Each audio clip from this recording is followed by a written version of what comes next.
राधे राधे साथियों, क्या आपको पता है कि आपके घर के मंदिर में जलाया गया छोटा सा दीपक आपके भाग्य के दरवाजे खोल सकता है। हाँ, वही दीपक जिसकी लौ आप रोज भगवान के सामने जलाते हैं, वो आपकी किस्मत, आपकी तरक्की और आपके घर की ऊर्जा के बारे में गुप्त संदेश देता है। बहुत लोग दीपक जलाते हैं लेकिन उसके संकेतों को समझ नहीं पाते। आज जो बातें आप जानने वाले हैं उन्हें सुनकर आप यकीन मानिए, दीपक की लौ को देखकर आप अपना आने वाला समय पहचान सकते हैं। साथियों, कई बार हमने देखा है कि पूजा करते हुए दीपक की बाती कभी पूरी जल जाती है, कभी आधी रह जाती है और कभी कभी उस पर एक सुंदर सा फूल बन जाता है। लेकिन क्या आपने कभी सोचा कि ऐसा क्यों होता है और इसका आपके जीवन पर क्या असर पड़ता है? ये सब यूं ही नहीं होता। भगवान हर रोज आपको दीपक की लौ के माध्यम से संकेत देते हैं, बस हमें समझने की जरूरत है। अक्सर हम पूजा तो करते हैं लेकिन कुछ छोटी छोटी गलतियां हमें भारी पड़ जाती हैं। क्या आपने कभी सोचा है कि जब आप दीपक जलाते हैं और वह बीच में बुझ जाता है या उसमें फूल बनता है तो इसका क्या अर्थ होता है? क्या यह भगवान का संकेत है? क्या यह शुभ है या अशुभ? तो भक्तों, आज इस वीडियो को अंत तक देखिए, क्योंकि आज हम दीपक के रहस्यों का पर्दा उठाएंगे और जानेंगे कि कैसे एक छोटा सा दीपक आपके जीवन में खुशियां ला सकता है या बाधाएं खड़ी कर सकता है। आज के सत्संग को ध्यान से सुने। अपने घर में सुख, शांति और समृद्धि के विकास के लिए इन ढालेंगे महत्वपूर्ण बातों को ध्यान में रखें। आप सभी जो अपने घरों में दीपक जलाते हैं, दीपक जलने या न जलने का क्या संकेत है? आपके पूजा पाठ, घर, मंदिर और विशेष अवसरों जैसे दीपावली, व्रत और अन्य धार्मिक अनुष्ठानों में क्या आपने कभी इसके बारे में सोचा है या देखा है? जरूर देखा होगा। जब आप दीपक जलाते हैं तो दीपक के जलने या न जलने का क्या संकेत है? दीपक के जलने का क्या महत्व है? क्या आप जानते हैं कि पहले से जल रहे दीपक को जलाने से आपको परेशानी हो सकती है या नहीं? कितने समय तक, कितने वर्षों तक एक ही दीपक का उपयोग करना शुभ या अशुभ माना जाता है? आज हम इन सभी रहस्यों से पर्दा उठाएंगे और जानेंगे कि कैसे एक दीपक आपके जीवन में खुशियां ला सकता है या बाधाएं। भक्तों, आपको ये जानकर आश्चर्य होगा कि यदि आप अपनी पूजा में दीपक जलाते समय कोई गलती करते हैं तो आपको इसके परिणाम भुगतने होंगे। दीपक का पूरी तरह जल जाना और दीपक का बाकी हिस्सा बचा रहना भी एक संकेत है, जिसे जानना आपके लिए बहुत जरूरी है। जब हम पूजा करते हैं तो कभी कभी हमारा दीपक अचानक बुझ जाता है और कभी कभी ऐसा होता है कि हम पूजा के बाद भगवान के सामने दीपक जलता हुआ छोड़ देते हैं, लेकिन थोड़ी देर बाद दीपक स्वयं पूरी तरह जल जाता है और उसमें घी बच जाता है। और कभी कभी हमारा दीपक पूरी तरह जल जाता है और उसमें फूल भी बन जाते हैं। तो इसके अलग अलग नकारात्मक और सकारात्मक परिणाम होते हैं। तो सबसे पहले आइए जानते हैं कि अगर हमारे दीपक में फूल बन रहा है तो इसका क्या मतलब है। प्यारे दोस्तों, अगर हमारे दीपक में फूल बन रहा है तो इसका मतलब है कि भगवान ने हमारी प्रार्थना स्वीकार कर ली है और वह हमारी पूजा से प्रसन्न है। दीपक में बने फूल से इसका संकेत मिलता है। अगर आपके घर में दैवीय शक्तियां हैं और वे अपनी पूजा का ध्यान भी रखती हैं तो आपके दीपक में एक से ज्यादा फूल बने होते हैं और कभी कभी आपको किसी देवता का रूप भी दिखाई देता है। तो अगर आपके दीपक में फूल बन रहा है तो आप वाकई बहुत भाग्यशाली है। इसके साथ ही आपको दीपक जलाने के कुछ खास नियम भी जानने चाहिए। भक्तों, अगर आप पहले से जले हुए दीपक में अपना दीपक जलाते हैं तो दुर्भाग्य आपका पीछा कभी नहीं छोड़ता। अगर दीपक में राख या रुई हो और आप उसमें अपना दीपक जलाते हैं तो भगवान प्रसन्न होने की बजाय आपसे नाराज हो जाते हैं और आपको इसके बहुत बुरे परिणाम देखने को मिलते हैं। आपके बनते हुए काम बिगड़ने लगते हैं, आपका खजाना खर्च होने लगता है और आपके धन प्राप्ति के सारे रास्ते भी बंद हो जाते हैं। इसलिए हमेशा याद रखें कि जब भी दीपक जलाएं, हमेशा साफ दीपक ही जलाएं। दोस्तों, कुछ लोगों की आदत होती है कि वे हर कुछ दिनों में अपना दीपक बदल देते हैं। गुरुजी कहते हैं कि जिस दीपक की आप पूजा करते हैं उसे कभी ना बदलें, उस दीपक को सिद्ध होने दें। जब रोजाना भगवान के सामने दीपक जलाया जाता है तो वह दीपक समय के साथ सिद्ध होता है और भगवान की सकारात्मक ऊर्जा उस दीपक में आ जाती है। और जब भी आप उस दीपक को जलाते हैं तो आपका तन और मन दोनों शुद्ध हो जाते हैं। इसलिए उस दीपक को रोजाना साफ करें और उसे मोमबत्ती से जलाएं। जितनी बार आप दीपक जलाएं उतनी बार उसे साफ करें और मोमबत्ती जलाएं। लेकिन अगर आप गलती से उस दीपक को बदल देते हैं तो आपकी तरक्की में रुकावट आ सकती है। इसलिए अपना दीपक कभी ना बदलें, अपना दिया कभी मत बदलना, उसे 10-20 साल तक जलाते रहना। इससे तुम्हारा दिया साबित हो जाएगा। और इसका चमत्कार आप अपने घर में भी देख सकते हैं। अगर आपके घर में कोई बीमार है या उसे बुखार है तो आप उस दीपक को थोड़ी देर के लिए किसी बर्तन में रख दें और उस पानी को उस मरीज को पिला दें। 10-15 मिनट में ही उसका बुखार उतर जाएगा। लेकिन अगर आपके घर या आपके व्यापार पर किसी की बुरी नजर है, आपका व्यापार ठीक से नहीं चल रहा है, तो आप तांबे के बर्तन में पानी भरकर उसमें रात भर के लिए दीपक जला दें। अगली सुबह उस पानी को अपने घर और दुकान पर छिड़कें। ऐसा करने से आपको स्पष्ट परिणाम देखने को मिलेंगे। क्योंकि जब हम अपनी पूजा में एक ही चीज का इस्तेमाल करते रहते हैं तो वह चीज पवित्र हो जाती है, ईश्वर की ऊर्जा उस चीज में समा जाती है। इसलिए अपने मंदिर का दीपक बदलने की गलती कभी ना करें। दोस्तों, अगर आपके मंदिर का दीपक टूट जाए या खराब हो जाए तो आप ही उसे बदल सकते हैं। लेकिन फिर भी उस दीपक को फेंके नहीं, बल्कि उसे अपने घर में संभाल कर रखें, क्योंकि ये ईश्वर की सकारात्मक ऊर्जा का खजाना है। अब मैं आपको बताता हूं, अगर आपके दीपक की दीप्ति पूरी तरह से न जले और उसमें घी बच जाए तो इसका क्या परिणाम होता है।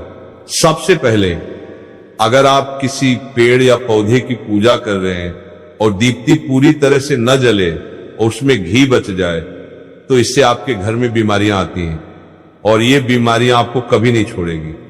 इसलिए जब भी आप किसी पेड़, पौधे या मंदिर के बाहर पूजा करें तो ध्यान रखें कि दिया पूरी तरह जल जाए और उसमें घी न बचा हो, क्योंकि इससे आपके स्वास्थ्य पर बहुत अच्छा असर पड़ेगा। लेकिन अगर आपके मंदिर में दिया पूरी तरह से न जले और पूजा करते समय बुझ जाए तो आपके घर में जरूर नकारात्मक ऊर्जा है और इससे आपकी पूजा में बाधाएं आती हैं। दोस्तों, अगर हमारे घर में कोई बुरी ऊर्जा है या कोई ऐसी ऊर्जा है जो आपके घर में भगवान का आशीर्वाद नहीं चाहती, और अगर कोई सकारात्मक ऊर्जा है तो ये आपकी पूजा को सफल नहीं होने देती, क्योंकि भक्तों के पास एक ही वातावरण में एक ही तरह की ऊर्जा हो सकती है, चाहे सकारात्मक हो या नकारात्मक। बुरी ऊर्जाएं कभी नहीं चाहती कि आपके घर में ईश्वर का आशीर्वाद हो। अगर आपके घर में बरकत है तो बुरी ऊर्जा और नकारात्मक ऊर्जा का कोई असर नहीं होगा। इसीलिए ये ऊर्जाएं आपकी पूजा अर्चना में बाधाएं चाहती हैं। इन नकारात्मक ऊर्जाओं के कारण हमारी दिया बार बार बुझ जाती है या दिया पूरी तरह से जल ही नहीं पाता। इन सब से बचने के लिए आपको सच्चे मन से ईश्वर का स्मरण करना चाहिए।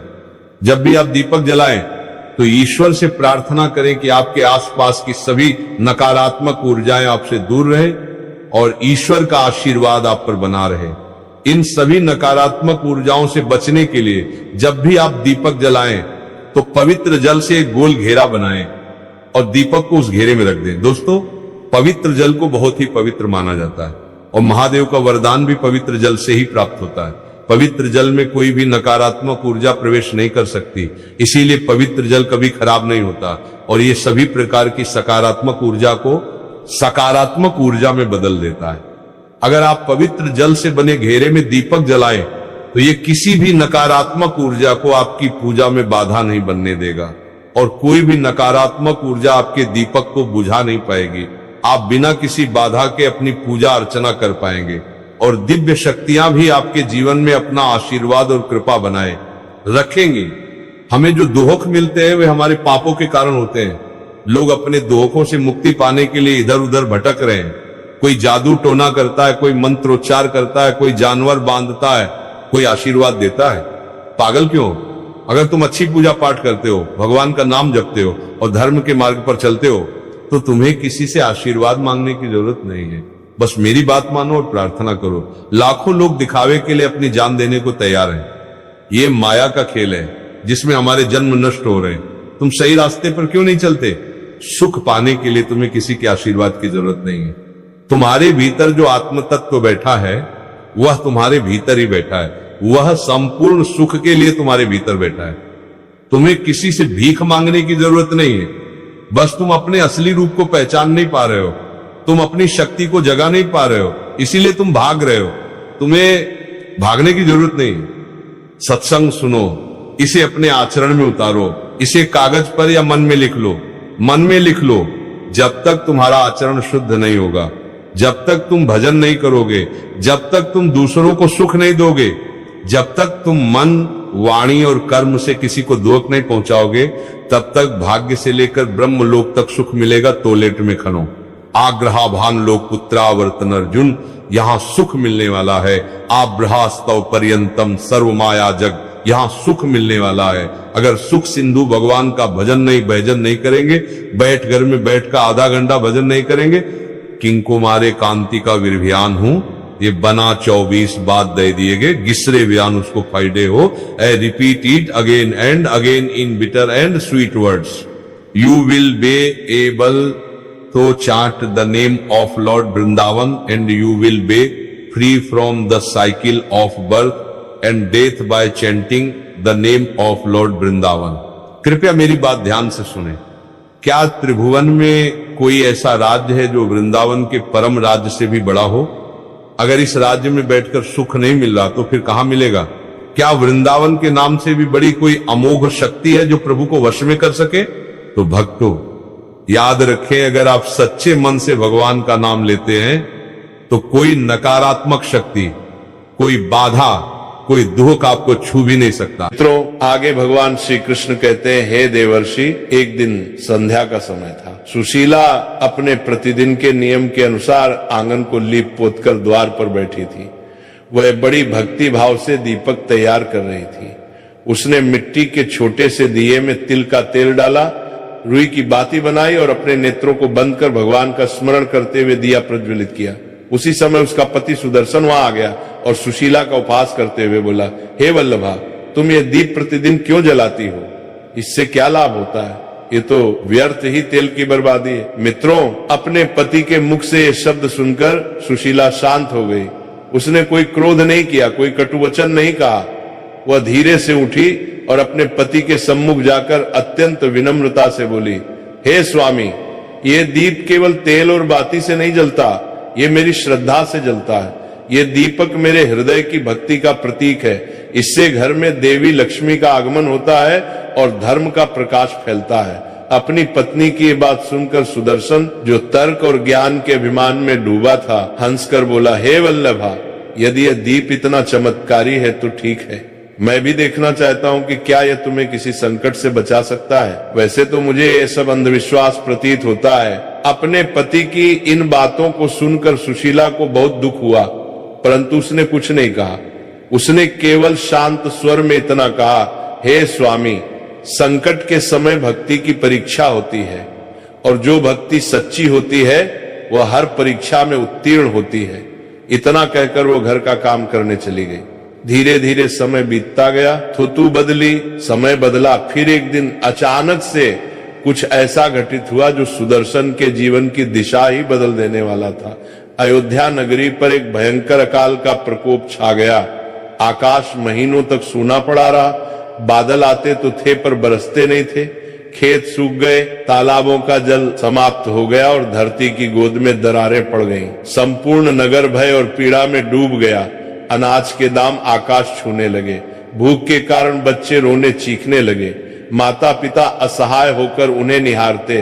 धीरे धीरे वह अकाल इतना बढ़ा कि राजमहल तक में अन्न की कमी होने लगी।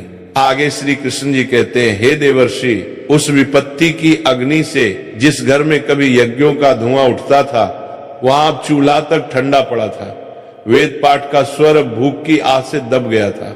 घर में रखे अन्न के दाने समाप्त हो चुके थे और जल का एक पात्र तक दुर्लभ हो गया था। सुदर्शन, जो स्वयं को बड़ा ज्ञानी समझता था, अब विवश हो गया।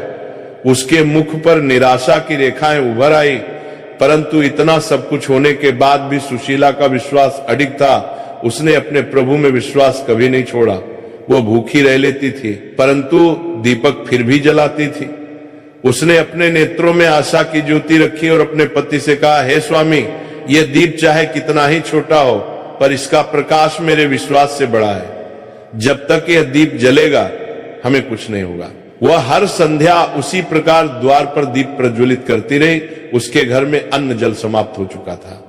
इसके बाद भी वह दीप जलाती थी, क्योंकि ईश्वर के प्रति उसका विश्वास अटल था। हे देवर्षि, समय की वह रात बड़ी अद्भुत थी। चारों ओर भयंकर अंधकार फैला हुआ था। आकाश में तारा झिलमिला रहा था, न चंद्रमा की कोई किरण धरती पर उतार रही थी। दिशाएं मौन थी, वायु थमी हुई थी और अयोध्या की गलियां सूनी पड़ी थी।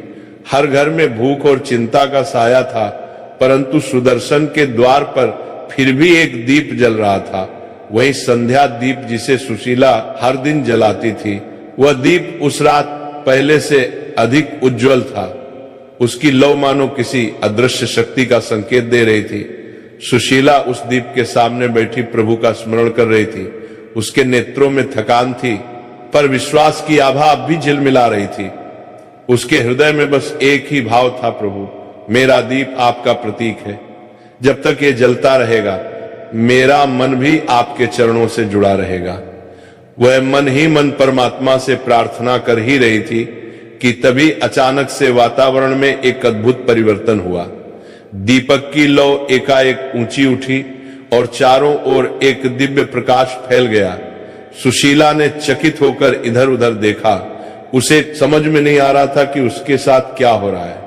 तभी उसकी दृष्टि द्वार पर पड़ी, जहां एक अत्यंत सुंदर, तेजोमय और दिव्य स्त्री खड़ी थी। उनका रूप ऐसा था कि वर्णन करना कठिन था। उनके वस्त्र स्वर्ण के समान चमक रहे थे।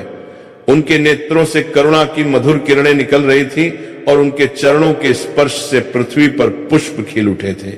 हे देवर्षि, वो कोई साधारण नारी नहीं थी। वह धन की देवी महालक्ष्मी थी, जो समस्त ऐश्वर्य, सौभाग्य और करुणा की अधिष्ठात्री है। देवी लक्ष्मी को देखकर सुशीला का हृदय भक्ति से भर उठा। उसने तुरंत अपने दोनों हाथ जोड़ लिए। उसके नेत्रों से अश्रुधारा बह निकली। वह कुछ बोल भी नहीं पाई, बस श्रद्धा से झुककर देवी